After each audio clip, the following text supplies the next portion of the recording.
course, killing has happened in Gaza. There's a war going on. There's a war that's been going on for 2 years. The second one is causing serious bodily or mental harm. Do you deny that that has happened? No, it's with the intent of destroying a race, a nationality, an ethnicity. You've left this part out. They say that that is their justification for that particular element. I don't buy their case. As I mentioned, I have read the entire report. I have seen the case that they have attempted to make. I don't think it's a good one. They have distorted the application of the Genocide Convention to such a degree that it is frankly silly and it belongs in the bin.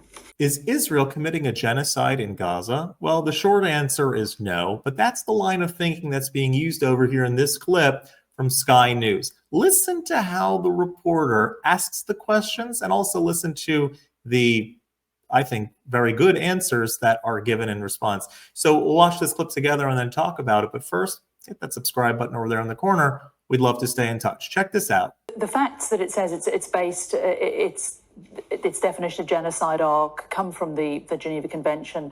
The 4 acts that they've said are killing, causing serious bodily or mental harm, deliberately inflicting conditions of life calculated to bring about the destruction of Palestinians, and imposing measures intended to prevent births. Do you deny that any of those things are actually happening?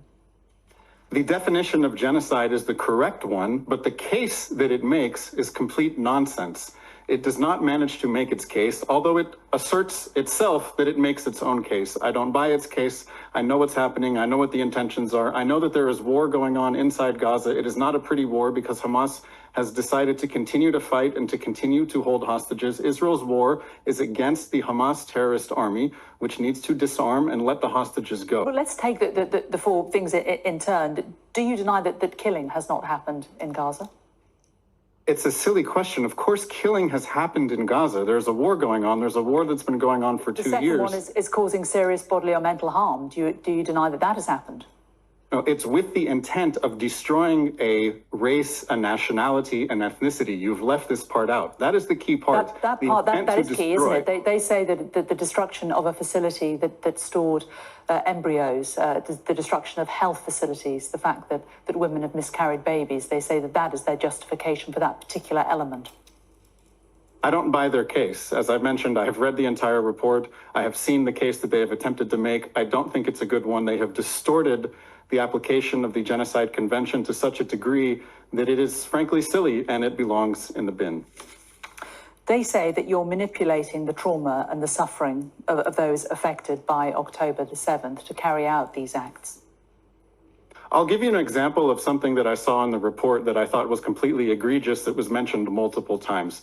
A short while after the October 7th massacre, which saw 5,000 Hamas terrorists invade Israel and gun down hundreds of people at a music festival and burn families in their home and take grandmothers and toddlers as hostages, a short time after this, the Israeli Minister of Defense referred to the men who did these things as human animals. He was talking about the Hamas men who invaded Israel. In this case, the UN Human Rights Council is suggesting that the defense minister was referring to all Palestinian people. It's total nonsense. That's just one example of many in a 72-page report that takes something out of context, distorts it, and lies about it.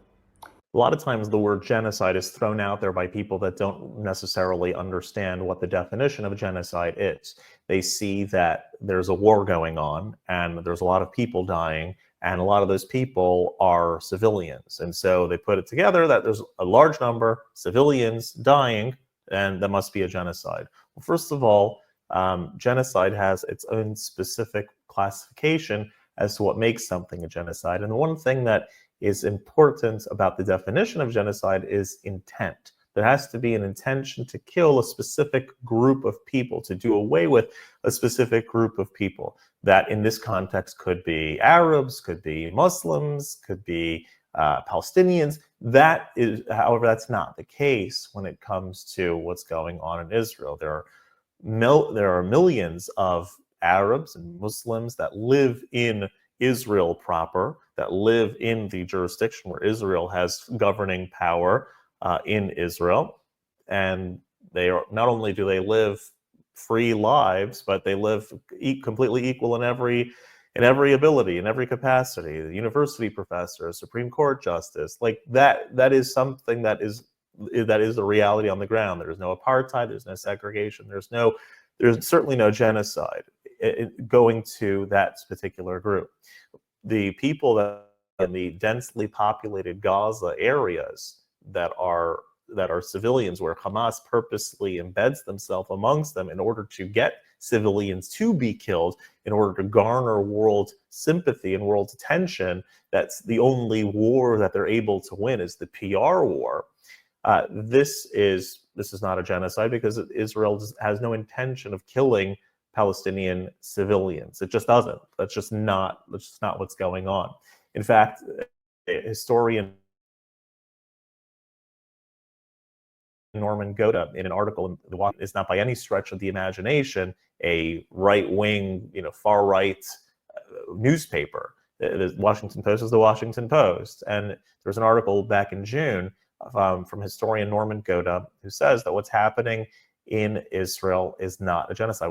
Why you can't call it a genocide, according to the 1948 Genocide Convention, as to what the definition of a genocide actually is. You may not, no one likes the fact that civilians are dying in war. However, unfortunately, that is an unfortunate part of war. That doesn't make it fun or good or thing that anybody should be celebrating or happy about.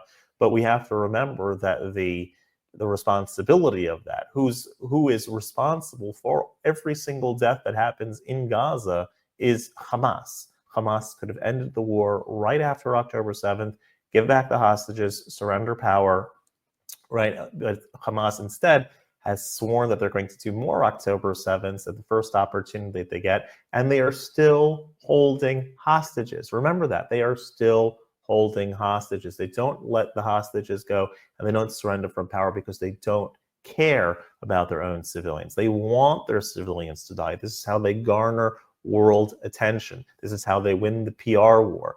And people who go along with that are actually helping Hamas in this, because that is what's prolonging the war.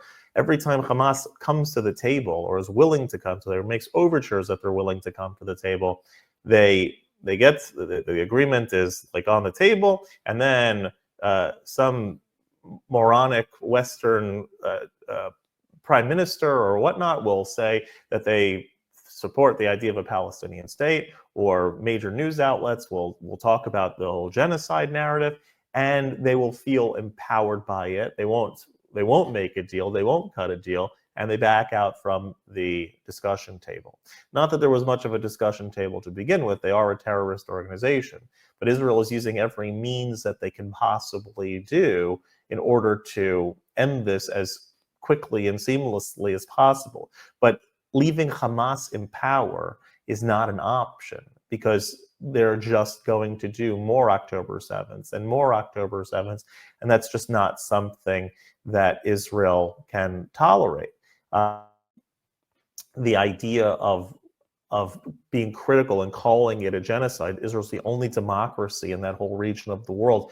Calling that a genocide also undermines Israel's ability to defend itself, and really in that line of thinking, it makes that any Western country is unable to defend itself, because as soon as civilians start dying, if it's more than the number that a person imagines it should be, without knowing anything about urban warfare, without knowing anything about the dynamics of that particular war situation, as soon as people cry genocide, then you have to surrender, you have to stop, or there is a definition to this, and Israel is not meeting the definition. That is a very important point to remember when assessing everything going on over there. And if you like this content overall, hit that subscribe button over there in the corner. We'd love to stay in touch. Take care.